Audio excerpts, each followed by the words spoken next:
The conference room felt colder than usual that Tuesday afternoon. Trevor Blackwood sat across from me with a smile that never reached his eyes, his expensive suit perfectly pressed despite the Chicago humidity seeping through the windows.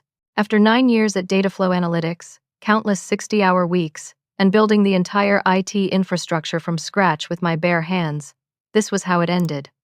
A 20-second conversation. "Sorry to say, but we're letting you go," he said, his fingers drumming against the polished table. I handed over my security badge without a word, my heart pounding but my expression calm. 9 years of dedication, and it came down to this moment. "Of course," I replied, standing to leave. "But tell your board the 5:29 p.m. performance review should be interesting." Trevor's confident expression flickered with confusion. He had absolutely no idea that the entire company's financial system ran under my administrative credentials. That evening, I sat at my kitchen table with my laptop open, the familiar blue glow illuminating my small apartment. The termination still stung, but I had work to do. As the IT architect who built Dataflow's entire infrastructure, I needed to download my personal project files before my access got terminated tomorrow morning. My fingers moved across the keyboard with practiced precision, navigating through servers I had personally configured and secured. 9 years of my life existed in these digital folders. Performance reviews, system documentation, network diagrams I had drawn by hand before digitizing them. Each file represented late nights, weekend emergencies, and solutions I had created from nothing. While extracting my project documentation, something caught my attention.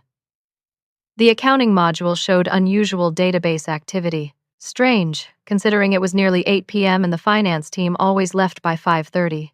I clicked deeper into the system logs, my cybersecurity training kicking in automatically. Large fund transfers were occurring right now, in real time. Transfers I had never authorized despite being the primary system administrator. My breath caught in my throat as I read the amounts. $2.7 million moving to something called Meridian Consulting Solutions. Another transfer for $1.8 million to Pacific Strategic Advisors. I had never heard of either company. My hands began shaking as I opened the transaction details. These transfers were using my administrative override codes, the ones that bypassed normal approval workflows. Only I and the executive team should have access to those codes. I grabbed a notebook and started writing down everything I saw. Account numbers, timestamps, authorization codes, recipient information. The timestamps told a disturbing story. These transfers had been happening for months, always after business hours, always when the office was empty, always using my credentials as authorization. I took screenshot after screenshot, my heart racing faster with each discovery. This wasn't just unusual activity. This was active embezzlement happening before my eyes, using my identity as cover. Someone had been systematically stealing millions of dollars from Dataflow Analytics, and they had made it look like I was the inside accomplice. I scrolled through months of transaction histories, finding transfer after transfer I had never authorized. The pattern was sophisticated and deliberate. Small amounts at first, gradually increasing over time. Different recipient accounts, but all going to companies I couldn't find any legitimate business records for. The realization hit me like a physical blow. Whoever was doing this had access to my administrative credentials. They had been using my identity to steal money for months, building a paper trail that pointed directly to me. My termination today wasn't about budget cuts or performance issues. Someone was cleaning house, eliminating the person whose name was all over the evidence. I spent the next 3 hours documenting everything I found: bank routing numbers, transfer authorizations, timestamps, IP addresses of the computers initiating the transactions. The scope was staggering. Over the past 18 months, more than $15 million had been moved out of Dataflow's accounts using my credentials. My phone buzzed with a text from my sister, Jennifer. "How did the meeting go today?" I stared at her message, unsure how to explain that my career had just exploded and I had stumbled into what looked like a federal crime. Instead, I texted back, "Long story, call you tomorrow." As midnight approached, I realized the gravity of my situation. Tomorrow, my access would be terminated, and this evidence would disappear forever. Worse, if someone discovered I had been investigating tonight, I could become a target. I copied everything to 3 separate encrypted drives, storing them in different locations around my apartment. Sleep was impossible. I lay in bed staring at the ceiling, my mind racing through possibilities. Who had access to my credentials? How long had this been going on? And most importantly, how was I going to prove my innocence when all the evidence pointed to me? I spent the entire night digging deeper into the system logs, surviving on coffee and determination. By dawn, I had traced the unauthorized access patterns to their source. The revelation made my stomach drop. All the fraudulent transfers originated from Sarah Walsh's office computer. Sarah, who had hired me 9 years ago fresh out of college. Sarah, who had mentored me through every promotion and every challenge. Sarah, who had attended my birthday parties and knew about my dreams of starting my own consulting firm someday. Sarah, the chief financial officer I trusted more than anyone else in the company. The betrayal cut deeper than losing my job. This was personal in a way that made my chest physically ache. I followed the digital breadcrumbs through our network architecture, finding a sophisticated web of fake vendor accounts. Each shell company had been carefully created with realistic business licenses and addresses. Meridian Consulting Solutions listed a downtown Chicago office that, according to Google Street View, was actually a vacant storefront. Pacific Strategic Advisors claimed to operate from a residential address in suburban Milwaukee. The fraud totaled over $12 million spanning 3 years.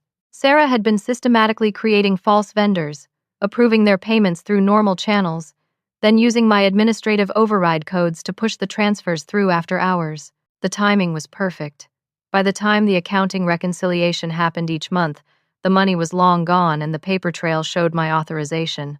But the worst discovery came when I found email communications between Sarah and Trevor Blackwood, dating back 4 months before his official hiring. They had been planning this cleanup operation for months. Trevor wasn't just the new vice president of operations. He was a professional corporate cleaner brought in specifically to eliminate loose ends. Their email exchanges were chilling in their casual tone. "The IT architect knows too much about the system architecture," Sarah had written. "She could trace everything back if she wanted to." Trevor's response was equally cold. "Leave that to me. I've handled similar situations before." I found phone records showing dozens of calls between them over the past 6 months. While I had been working overtime to maintain our federal contract compliance, they had been planning my down tracement and developing a strategy to make me the scapegoat for their crimes. The pieces formed a clear picture. Sarah needed someone with complete system access to authorize the transfers. My credentials were perfect because I had legitimate reasons to access every part of the financial system. When the scheme eventually came to light, all evidence would point to the IT administrator who had the technical knowledge and system access to pull it off. Trevor's sudden appearance as VP wasn't coincidental. His job was to clean house before law enforcement started investigating, fire me, destroy evidence, and ensure that when investigators came looking, they would find a clear suspect who was no longer around to defend herself. I discovered that 3 other longtime employees had left data flow suddenly over the past 18 months. Marcus Thompson from Audit, Angela Rivera from Contracts, and David Kim from Compliance. All 3 had broad access to financial data. All 3 had left abruptly with minimal explanation. I started wondering if their departures were as voluntary as they appeared. The sun was rising when I finally leaned back in my chair, overwhelmed by the scope of what I had uncovered. This wasn't just embezzlement.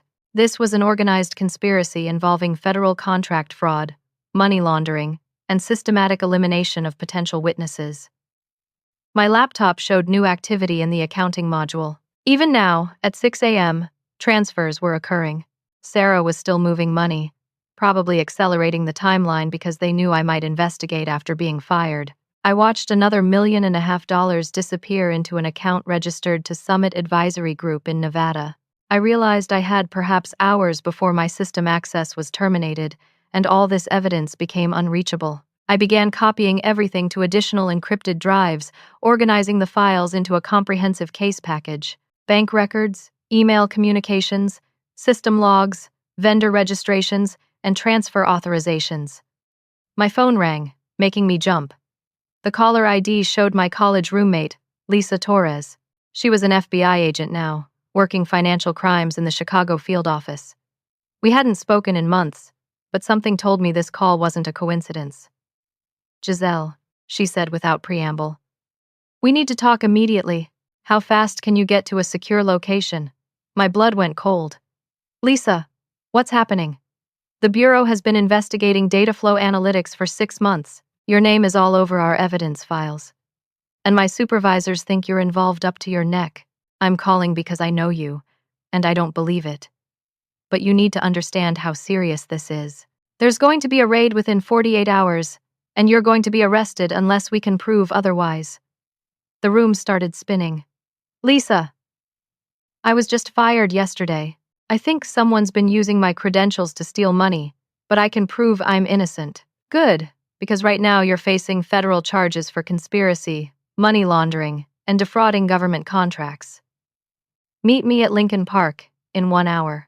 Come alone, and bring whatever evidence you have. Your life depends on it. Lisa Torres looked exactly like she had in college, except now she carried federal credentials and a gun. We met at a bench near the lake, early morning joggers passing by as I handed her the encrypted drive containing everything I had discovered. The timing of your call isn't coincidental, is it? I asked, watching her plug the drive into a secure laptop. We've been monitoring data flow for 6 months after receiving a whistleblower tip about federal contract fraud, she explained, scrolling through my files. The company has been overbilling government contracts by millions, falsifying performance metrics and delivery reports. Your IT credentials are attached to most of the evidence. My heart sank. Someone's been using my administrative access to modify the contract reporting systems. Lisa nodded grimly. We suspected an inside job, but the evidence trail points directly to you. Every falsified report, every inflated billing statement, every modified delivery record shows authorization under your credentials. Without proof of your innocence, you're looking at 25 years in federal prison. She showed me printed emails from the FBI investigation file. Contract deliverables that I had supposedly approved, showing completed work that never actually happened. Performance metrics I had allegedly verified, claiming data flow had met targets that were mathematically impossible given our actual resources. The whistleblower provided enough evidence to justify the investigation, but not enough to identify the real perpetrators, Lisa continued. We need inside access to their systems to gather evidence that will hold up in court. Someone has been very careful to cover their tracks. I felt sick realizing the full scope of the setup. It's not just embezzlement, is it? They've been using my credentials to defraud the federal government. Dataflow has received over $60 million in federal contracts over the past 3 years, Lisa confirmed. We believe they've falsified at least 30% of their deliverables. That's federal wire fraud, conspiracy to defraud the United States, and money laundering. The Justice Department is seeking maximum sentences. She explained that Dataflow's status as a minority-owned small business gave them preferential access to government contracts. The company's entire competitive advantage was built on lies, using falsified credentials and fabricated performance histories to win contracts they couldn't actually fulfill. Sarah Walsh has been systematically destroying evidence for months, Lisa said, showing me surveillance photos of Sarah leaving the office late at night with boxes of documents. But she made one critical mistake. She didn't know about your automated backup system. I nearly smiled despite the situation. The encrypted off-site backup server I installed last year for disaster recovery. It automatically saves copies of all financial transactions and system modifications. Exactly. That server contains evidence going back 3 years, including the original versions of documents that have been modified or deleted from the primary systems. But we need your help to access it legally. Lisa outlined the FBI's proposal. I would cooperate with the investigation, providing access to the backup server and helping them understand the technical aspects of the fraud. In exchange, I would receive immunity from prosecution, and the Bureau would focus on the real perpetrators. But you need to understand the risks, she warned.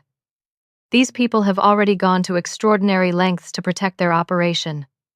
If they realize you're working with us, you could be in physical danger. As if summoned by her words, my phone buzzed with a text from an unknown number. Curious about what happened to Marcus Thompson? Stop digging or find out personally. Lisa saw the message and immediately called for backup. We're moving you to a safe house immediately. This just became a witness protection situation. She explained that Marcus Thompson, one of the former employees who had left suddenly, was found dead in a car accident 3 months ago. The accident report looked routine, but the timing was suspicious given his access to financial data. Angela Rivera moved to Portland and stopped responding to our calls last month, Lisa continued. David Kim's family reported him missing 2 weeks ago. We think Trevor Blackwood specializes in making problems disappear permanently. The realization hit me that I wasn't just facing financial fraud charges. These people had been eliminating potential witnesses, and I had just painted a target on myself by investigating their operation. Lisa handed me a secure phone. This is encrypted and untraceable. Don't go home tonight. Don't contact anyone from work. Don't use your regular phone or credit cards. We're going to set you up in a secure location while we coordinate the takedown operation. How long do I have before the raid? I asked. 36 hours. The federal prosecutor is finalizing the warrants, and we're coordinating with IRS Criminal Investigation and the Defense Department's fraud unit. This is going to be a multi-agency operation. As we walked back to her car, Lisa explained the broader scope of the investigation. Data flow wasn't an isolated case. The Bureau had identified a network of companies across the Midwest using similar fraud schemes to exploit federal small business contracting programs. Trevor Blackwood had been connected to at least 3 other companies that had collapsed under investigation. Hes not just cleaning up data flow, Lisa said. Hes systematically stripping assets and destroying evidence before disappearing to the next target. We think he's part of an organized criminal network specializing in corporate fraud. I looked at the secure phone in my hand, realizing my life had just changed forever. Yesterday, I was a respected IT professional with 9 years of experience. Today, I was a federal witness whose cooperation could bring down an organized crime operation. What happens after the raid? I asked. If everything goes according to plan, you'll testify before a federal grand jury and help us understand the technical aspects of their fraud schemes. Your evidence could help us prosecute similar cases across multiple states. We drove toward the safe house in silence, both understanding that the next 36 hours would determine whether I spent the next 25 years in federal prison or helped the FBI dismantle a criminal network that had been operating for years. My phone buzzed with another message. Enjoyed your morning jog in Lincoln Park. Hope you stay healthy. Lisa saw the message and immediately called her supervisor. We need the safe house now. They're already tracking her movements. The safe house was a nondescript apartment in Evanston, 25 miles from downtown Chicago. Lisa had moved me there immediately after the threatening texts, but I couldn't shake the feeling we were being watched. She assigned 2 agents to monitor the building while I worked on organizing evidence for the federal prosecutor. I spent the day building a comprehensive case file, cross-referencing the fraudulent transfers with contract deliverables and performance reports. The pattern was sophisticated but clear once you understood the technical infrastructure. Sarah had been using my administrative credentials to modify database records after they were officially approved, making it look like the changes came from the IT department rather than finance. That evening, my phone rang. The caller ID showed my neighbor, Mrs. Patterson from the apartment complex. Giselle, dear, her shaky voice said. There are some men here asking about your computer equipment. They said they're from your office, but they seem very interested in when you'll be home. My blood turned to ice. What kind of men? Mrs. Patterson. Well dressed, but something seems off about them. One of them is that new fellow from your company, the one with the expensive suits. They've been in your apartment for over an hour. Trevor. He was personally searching my apartment while I was supposedly under federal protection. I immediately called Lisa, who dispatched agents to my building. But by the time they arrived, the intruders were gone. My apartment had been professionally searched, with electronics removed and papers carefully examined. They were looking for specific information, the forensic agent explained. This wasn't random burglary. Someone with technical knowledge went through your computer files systematically. Lisa showed me the security camera footage from my building. Trevor Blackwood entered with 2 men I didn't recognize, using what appeared to be a master key or electronic lockpick. They knew exactly where to look and what they wanted. We ran the license plates on their vehicle, Lisa said. The car was rented under a false identity, paid for with a corporate credit card from a shell company in Nevada. These errant amateur criminals, Giselle, they have resources and experience. The investigation into Trevor's background revealed disturbing information. His employment history showed a pattern of short-term executive positions at companies that subsequently collapsed amid fraud investigations. Real name: Thomas Brennan, wanted by the SEC for securities fraud in Florida, Texas, and California. Has a corporate cleanup specialist, Lisa explained. His job is sanitizing companies before they implode, extracting maximum value while destroying evidence of criminal activity. Sarah hired him specifically to eliminate anyone who could testify against their operation. The FBI had been tracking his activities for 2 years, connecting him to at least 7 companies across 4 states. In each case, longtime employees with access to financial data had either quit suddenly, been terminated abruptly, or suffered mysterious accidents. Marcus Thompson didn't die in a random car accident, Lisa confirmed. The accident investigation found evidence of mechanical tampering that was initially overlooked. Angela Rivera's family hasn't heard from her in 6 weeks, despite her claim to have moved to Portland. David Kim's credit cards and phone have been inactive since he was reported missing. I realized these people weren't just stealing money. They were systematically eliminating potential witnesses to protect their operation. My termination yesterday had been the beginning of a process that was supposed to end with my disappearance. Why haven't they tried to eliminate me already? I asked. Because they need to understand what evidence you might have discovered and who you might have contacted. Right now, they're gathering intelligence about your activities before deciding how to proceed. Lisa showed me intercepted phone conversations between Sarah and Trevor from the past 24 hours. They knew I had accessed the financial systems after being terminated, and they were trying to determine what information I had copied. She was online for 6 hours after the termination meeting, Sarah's voice said through the FBI recording equipment. If she found the transfer records, we have a serious problem. Trevor's response was chilling. Problems can be solved permanently. I've handled this type of situation before. The key is making it look accidental and ensuring no evidence remains. They're planning something for tomorrow, Lisa said. Our intelligence suggests they're accelerating their timeline because they know about the federal investigation. They want to extract the remaining money and eliminate witnesses before we can execute the raid. The secure apartment suddenly felt less secure. These people had found me at Lincoln Park, tracked my movements, and searched my apartment while I was under supposed FBI protection. They had resources and connections that went beyond typical white-collar criminals. We're moving up the timeline, Lisa announced. The raid is happening tomorrow at 5 p.m. during their quarterly board meeting. You're going to help us execute it from the inside. She outlined the plan.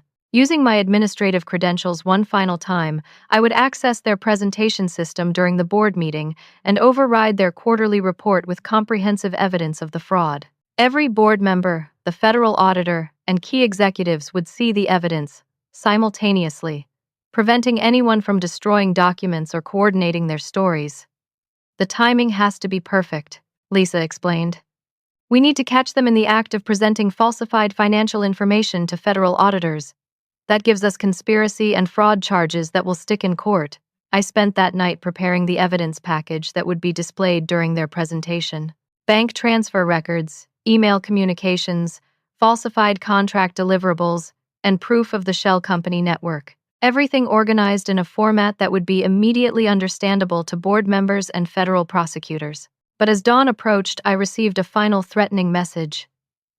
Last chance to reconsider your cooperation. Some mistakes can't be undone. Lisa traced the message to a phone registered under another false identity, confirming that our communications were being monitored despite the secure equipment. These people had resources that rivaled law enforcement agencies. Tomorrow is going to be dangerous, she warned. Once you execute this plan, there's no going back. They'll know you're working with us, and they'll respond accordingly. I looked at the evidence files on my laptop, representing months of systematic fraud and the elimination of witnesses who threatened their operation. Tomorrow at 5:29 p.m., I would either expose the entire conspiracy or become another mysterious disappearance. The choice wasn't really a choice at all. Too many people had already suffered because of my silence. Marcus Thompson was dead. Angela Rivera and David Kim had vanished. Hundreds of employees were unknowingly working for a criminal enterprise that was stealing from federal contracts and pension funds. Tomorrow, everything would end, one way or another. Board meeting day arrived with typical Chicago autumn weather, gray skies threatening rain. I positioned myself in a coffee shop across from the data flow building, laptop connected to cellular internet, watching employees enter the building for what they didn't know would be the company's final day of operations. Lisa's voice crackled through my earpiece. Federal agents are in position around the building. IRS criminal investigation has the financial records secured. Defense Department auditors are already in the conference room. Execute the plan at exactly 5:29 p.m. The quarterly board meeting started precisely at 5 p.m., just like every quarter for the past 9 years. I watched through the building's windows as board members, executives, and the federal auditor gathered in the main conference room. Sarah Walsh sat at the head of the table, her usual professional demeanor masking the criminal conspiracy she had orchestrated. Trevor Blackwood began his presentation at 5:15, projecting quarterly financial performance onto the large screen visible from my position across the street. His slides showed profitable operations, successful federal contract deliveries, and optimistic projections for future growth. Every number was fabricated or manipulated. I logged into the data flow network using my administrative credentials one final time. The system recognized my access level, granting me control over the building's entire presentation infrastructure.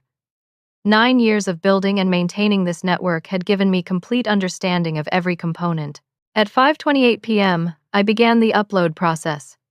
My comprehensive evidence package would replace Trevor's slides in exactly 60 seconds. Bank transfer records showing $12 million in fraudulent transactions. Email communications between Sarah and Trevor planning my termination and evidence destruction. Proof of falsified federal contract deliverables. Documentation of shell companies used for money laundering. 5:29 p.m. arrived. The conference room screen flickered for a moment, then displayed my evidence instead of Trevor's financial projections. I watched through binoculars as the room erupted in chaos. Board members leaned forward, reading bank transfer records they had never seen before. The federal auditor immediately pulled out his phone, presumably calling for backup. Sarah's face went white as she recognized her own email communications displayed on screen. Trevor frantically tried to regain control of the presentation system, but I had locked him out using administrative overrides he couldn't bypass. The evidence continued cycling through slides, each one more damning than the last. Phone records showing months of coordination between Sarah and Trevor. Falsified vendor registrations for shell companies. Modified contract deliverables claiming work that was never completed. Financial projections based entirely on stolen federal funds. But my masterpiece was the final slide. Trevor's real identity and criminal background. Thomas Brennan, wanted by the SEC for securities fraud in 3 states. Previous employment at companies that had collapsed under federal investigation. Current charges pending in Florida for money laundering and conspiracy. The room exploded in shouting as board members realized they were looking at federal crimes. Sarah stood up, trying to leave the conference room, but Lisa's voice in my earpiece confirmed what I could see through the windows. Federal agents have secured all exits. No one leaves the building. Trevor tried to access the presentation computer, but I maintained control from my remote location.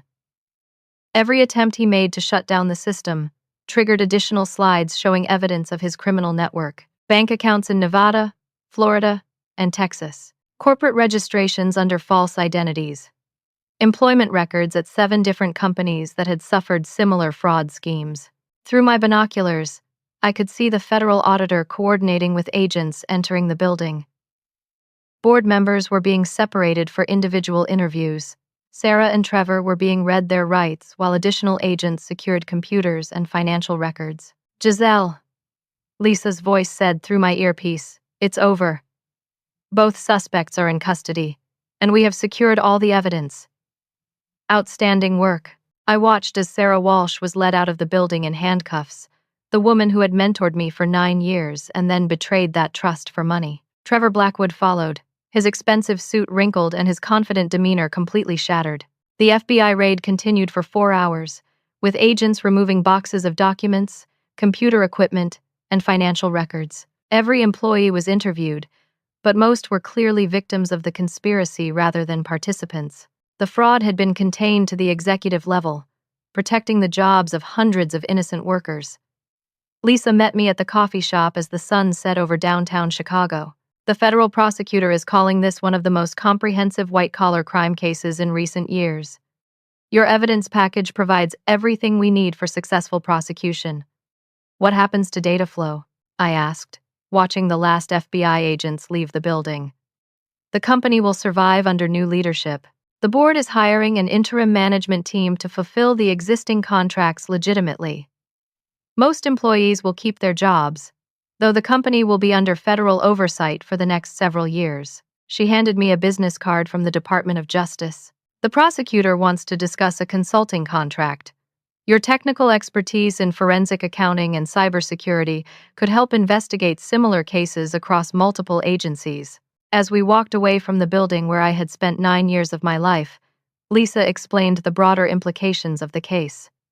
Trevor Brennan's arrest has given us access to his criminal network. We expect to identify at least 12 other companies involved in similar fraud schemes. Your evidence could help us prosecute organized crime cases in multiple states.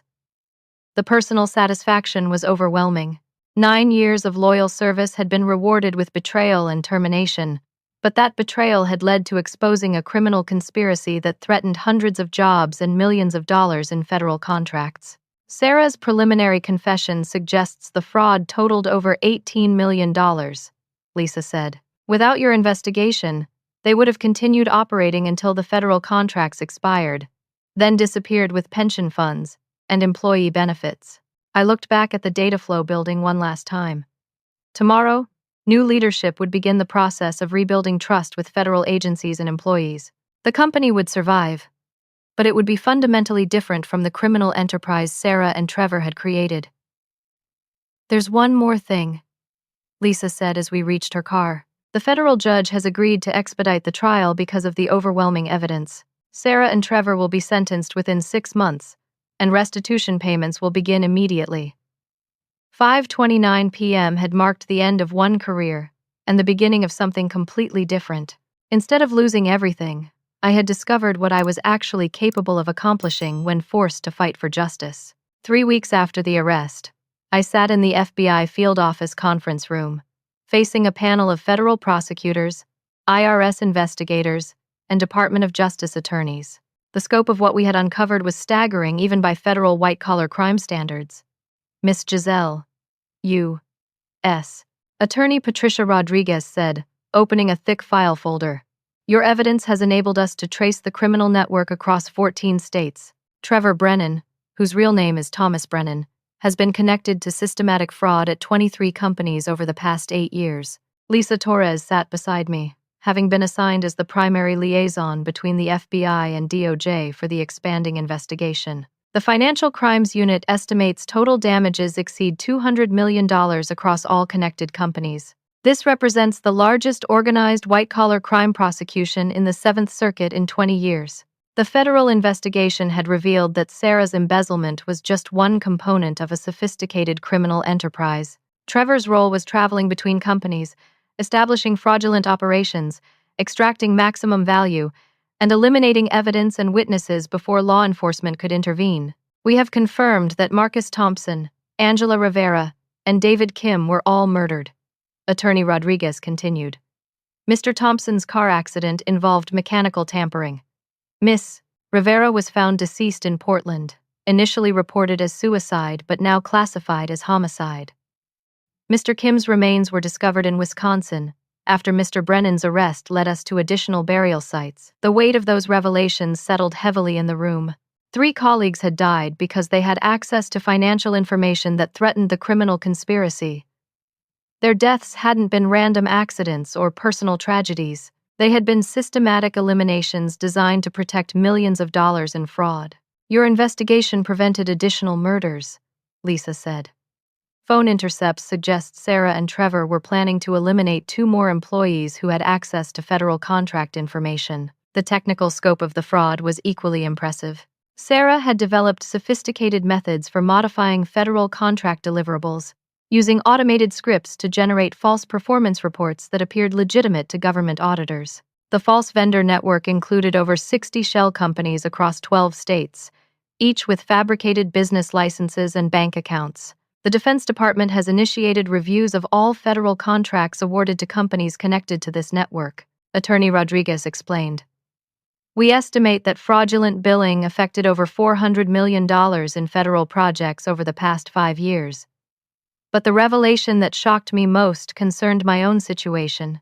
The Bureau had suspected data flow analytics for almost a year before Trevor's arrival, but they needed inside access to gather evidence that would hold up in court. We knew you weren't involved, Lisa admitted. Your financial records showed no unusual income, and your behavioral patterns didn't match those of someone participating in systematic fraud. We were hoping you would discover evidence internally and contact law enforcement. You were waiting for me to uncover the fraud myself, I asked. We couldn't legally access the internal systems without evidence of specific crimes, but we knew someone with your technical background would eventually notice unusual activity. When Trevor accelerated the timeline by terminating you, we realized you might investigate on your own.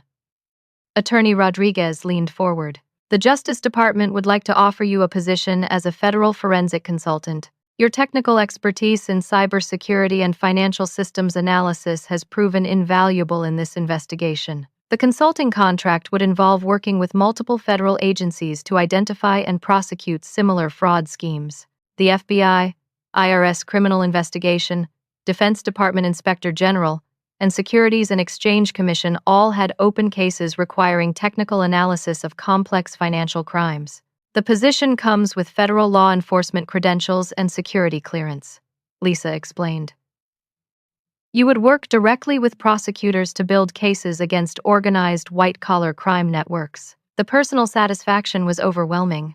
9 years of building IT infrastructure had prepared me to understand the technical aspects of financial crimes that other investigators missed. My ability to trace digital evidence through complex network architectures was apparently a rare skill in federal law enforcement. What happens to Sarah and Trevor? I asked. Both defendants have agreed to plea bargains in exchange for cooperation with the broader investigation, Attorney Rodriguez said. Miss Walsh will serve 12 to 15 years in federal prison, plus full restitution. Mr. Brennan is facing 25 years to life, plus charges in multiple states. The restitution payments would restore employee pension funds and repay the federal contracts that had been fraudulently billed. Data flow analytics would survive under new leadership, with the board implementing comprehensive oversight procedures to prevent future fraud. There's something else, Lisa said, showing me newspaper clippings from across the Midwest. Your case has become national news. The story of an IT professional exposing corporate fraud has inspired other whistleblowers to come forward with information about similar schemes. Companies in Ohio, Michigan, Indiana, and Wisconsin had reported suspicious activities after their employees read about the data flow case. The FBI was investigating at least 12 additional companies for possible connections to Trevor's criminal network. The media attention has been positive, Attorney Rodriguez said. Congress has requested your testimony about cybersecurity vulnerabilities that enable corporate fraud. Your technical expertise could influence federal legislation about financial reporting requirements. The thought of testifying before Congress was intimidating, but I realized my experience could help protect other employees from similar betrayals. The technical vulnerabilities that enabled Sarah's fraud existed in companies across every industry. When would the consulting position start? I asked. Immediately, if you accept, Lisa replied. We have active cases in Chicago, Milwaukee, Detroit, and Cleveland that require someone with your background. The Financial Crimes Unit needs technical analysts who understand both cybersecurity and accounting systems. I looked around the conference room, thinking about the 9 years I had spent building and maintaining IT infrastructure for a company that was systematically stealing from federal contracts and employee benefits. Those skills could now help prevent other companies from suffering similar crimes. I accept the position, I said. Attorney Rodriguez smiled. Welcome to federal law enforcement, Consultant Wilson. Your first case briefing is tomorrow morning. As we left the conference room, Lisa handed me federal credentials and a secure communication device. Your work at Dataflow was just the beginning. We have identified a national network of corporate fraud schemes that require someone with your technical background to prosecute successfully. The betrayal that had destroyed my career had led to something I never could have planned or anticipated. Instead of losing everything, I had discovered a purpose that combined my technical skills with meaningful work protecting people from financial crimes. Tomorrow would begin a completely different career, one focused on justice rather than just technology. 6 months later, I stood before the House Subcommittee on Financial Services, delivering testimony about cybersecurity vulnerabilities that enable white-collar crime. The hearing room was packed with congressional representatives, federal investigators, and media representatives covering the data flow case and its national implications. Corporate fraud has evolved beyond traditional accounting manipulation, I explained to the committee. Modern criminals exploit cybersecurity vulnerabilities and automated financial systems to steal millions of dollars while leaving minimal evidence trails. The data flow case represents a new category of organized financial crime that requires updated legislative frameworks to prosecute effectively. The past 6 months had been transformative beyond anything I could have imagined. My consulting firm, Wilson Forensic Analytics, had grown to 12 employees, including 6 former Dataflow colleagues who had also been unknowingly involved in the fraud setup. We specialized in cybersecurity forensics for financial crimes, helping federal agencies understand the technical aspects of complex fraud schemes. Our client list included the FBI Financial Crimes Unit, IRS Criminal Investigation, Defense Department Inspector General, Securities and Exchange Commission, and Treasury Department Financial Crimes Enforcement Network. Each agency had cases requiring technical analysis of financial systems that had been compromised by organized criminal networks. The fraudulent scheme at Dataflow Analytics was enabled by systematic exploitation of administrative credentials. I continued my testimony. Current federal oversight requirements don't adequately address the cybersecurity risks that allow criminals to modify financial records after they've been officially approved. The congressional hearing was the culmination of months of investigation into Trevor Brennan's criminal network. Federal prosecutors had successfully prosecuted cases in 14 states, recovering over $150 million in fraudulent proceeds. The investigation had identified systematic fraud affecting federal contracts, employee pension funds, and small business loan programs across multiple industries. Sarah Walsh's sentencing hearing had taken place 3 weeks earlier. She received 15 years in federal prison plus full restitution for her role in the Dataflow fraud. During her statement to the court, she had finally acknowledged the scope of her crimes and their impact on innocent employees. I betrayed the trust of colleagues who considered me a mentor and friend, Sarah had said, looking directly at me in the courtroom. My greed destroyed not just my own life, but threatened the livelihoods of hundreds of people who depended on Dataflow for their careers and retirement security. I accept full responsibility for my actions. Trevor Brennan received 25 years in federal prison, plus consecutive sentences in Florida, Texas, and California for his role in the broader criminal enterprise. The federal judge described his systematic elimination of witnesses as corporate terrorism, designed to protect criminal profits through violence. The restitution payments have restored employee pension funds and compensated federal agencies for fraudulent contract billing, I told the congressional committee. But the real victory is preventing similar crimes through improved oversight and cybersecurity requirements. Dataflow Analytics had not only survived but thrived under new leadership. The federal oversight process had helped the company implement security procedures that became industry best practices. Employee morale was higher than ever, knowing they worked for an organization committed to ethical operations and transparent financial reporting. The company's experience demonstrates that organizations can recover from systematic fraud when they commit to fundamental cultural change, I explained. Dataflow's transformation from criminal enterprise to ethical business leader proves that proper oversight and employee empowerment can prevent future crimes. My personal transformation had been equally dramatic. The betrayal that initially felt like career destruction had led to work that was more meaningful and financially rewarding than anything I could have achieved at Dataflow. Wilson Forensic Analytics generated more revenue in 6 months than my annual salary as an IT administrator. Federal legislation requiring enhanced cybersecurity oversight for financial reporting would help prevent criminals from exploiting the same vulnerabilities that enabled the Dataflow fraud. I recommended to the committee, Companies receiving federal contracts should be required to implement segregated administrative controls and automated audit trails for all financial transactions.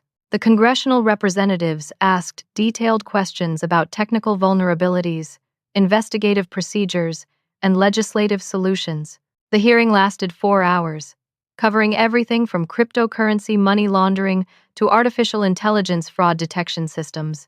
After the hearing, I walked out of the Capitol building feeling a sense of completion that had been building since that Tuesday afternoon when Trevor Blackwood fired me with a cold smile. The journey from terminated employee to federal consultant had been unpredictable and dangerous, but it had led to work that combined my technical skills with genuine social impact.